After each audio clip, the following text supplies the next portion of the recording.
দর্শক, দীর্ঘ ৫৬ বছর পরে পিতার জমি অর্থাৎ পৈতৃক সম্পত্তি ৬০ শতাংশ জমি ফেরত পেলেন খোকা মিয়া।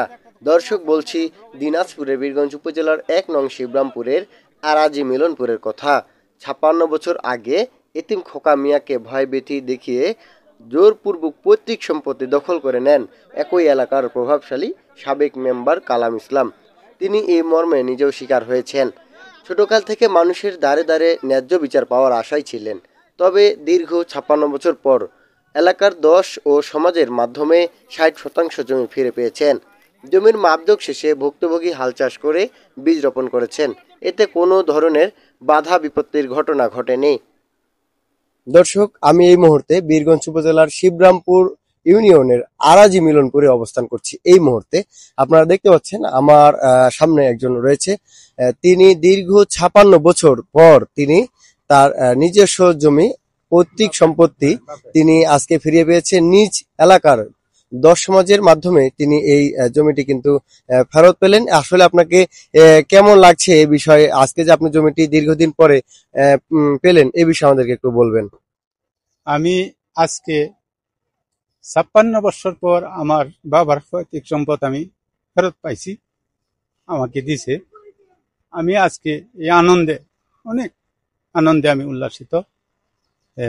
আমাকে এই ১০ ইয়াতে আমাকে জমিটা বুঝাই দিছে, আমি জমি পাইছি। আমি জমি হাল চাষও করছি, করে এই পর্যন্ত মানে এই সাংবাদিক ভাইয়েরাও আমার আছে, সবগুলা মিলে ওনারা এই জিনিসটা আমার তুলে ধরছে। আমি আমার জমি ফেরত পাইছি। ৫৬ বছর পরে আমি এই জমিটা আমি ফেরত পাইছি।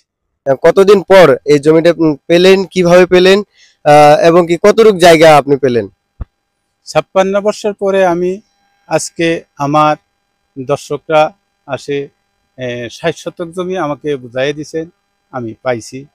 আমি এই সাংবাদিক ভাইয়েরা আমাকে বুঝাই দিছেন, দর্শক বুঝাই দিছেন, এই মর্মে আমি জমি পাইছি।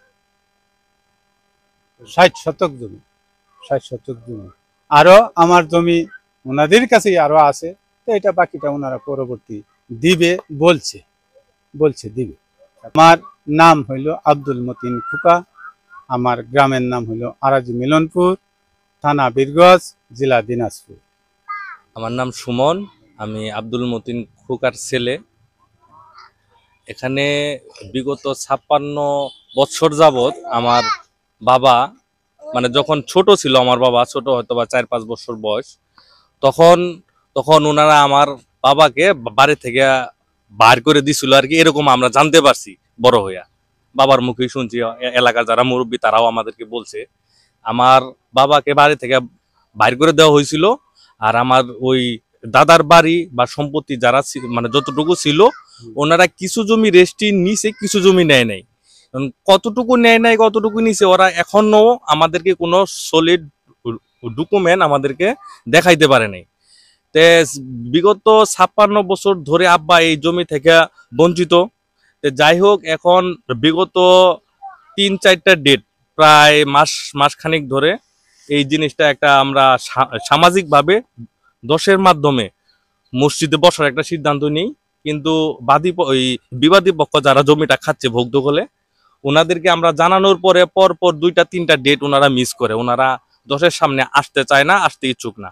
যাই হোক, আমরা এলাকাবাসী মিলে ১০ মিলে যারা মহল্লাবাসী আছে সবাই ওনাকে চাপ প্রয়োগ করার পরে উনি কিন্তু এক পর্যায়ে আসছে আমাদের সামনে, বা ১০-এর সামনে আসছে। আসার পর উনি স্বীকার করছে এটা যে আব্দুল মতিন খোকা আমার কাছে জমি পায়।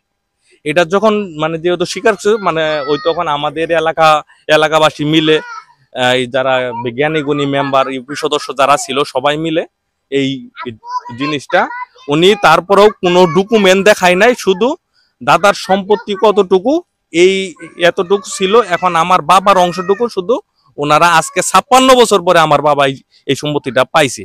আমার বাবা এই সম্পত্তিটার জন্য অনেক অনেক হেনস্থা হয়েছে এলাকার, মানে এলাকাবাসীর কাছেই দাঁড়ে দাঁড়ে ঘুরছে, মানে হক কথা বলার জন্য। কেউ হয়তো বা সত্যরা জানে, বলে নাই, কেউর সাথে কারো আত্মীয় এরকম সম্পর্কের লেজে অনেকে সত্যটা কিন্তু বলতে পারে নাই। কিন্তু আজকে আমিও অনেক মানে খুশি বা আনন্দিত বলেন, যেটাই বলেন, এটা বলার ভাষা নাই। কিন্তু আজকে বিগত 56 বছরে যে একটা ঘানি আমার বাবা টানছে, এটা আমার বাবা 56 বছর পরে পাইছে, এতে আমি অনেক খুশি। পাইছি আমার দশের মাধ্যমে, আমার এলাকার লোকের মাধ্যমে আমাদেরকে জমিটা বুঝাই দেওয়া হয়েছে। কিন্তু এই যারা জমিটা খাচ্ছে উনাদের কাছে আমার এখনো একটা দাবি আছে, যে আমি এখনো জানতে পারি নাই যে উনি আমার দাদার সম্পত্তি কতটুকু নিছে। 1 শতক নেই, 5 শতক, যতটুকুই নিক আমাদের কোনো আপত্তি নাই, উনি যতটুকু নিছে অতটুকু উনি নিয়ে যাক। কিন্তু বাকি যে অবশিষ্ট যে জমিটা আছে, মানে বিক্রি করা ছাড়া, এটা তো ওয়ারিশ আছে।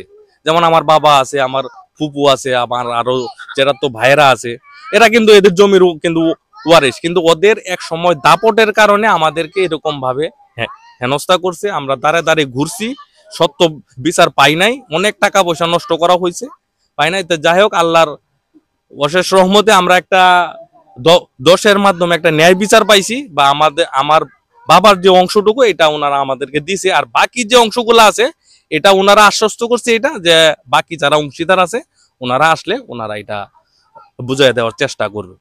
আসলে এই জমিটার বিষয়ে আমার একটা দাদা আছে, নাম হলো ফারজুল মোরল। উনি আমাদের এলাকার মধ্যে মানে 10টা গণ্যমান্য লোকের মধ্যে উনি একজন হিসাবে পড়ে। কিন্তু উনার একটা কথা আমার কাছে ভালো লাগছে, যে যদি আমি হক কথা বললে যদি ওনার জমি পায়, তা আমি হক কথা বলবো। শুধু এই একটা কথার কারণে, উনি এই ভূমিকাটা নেওয়ার কারণে আজকে আমার বাবা মানে সত্য বা ন্যায় বিচারটা পাইছে এলাকা মহল্লা মানে দোষের কাছ থেকে।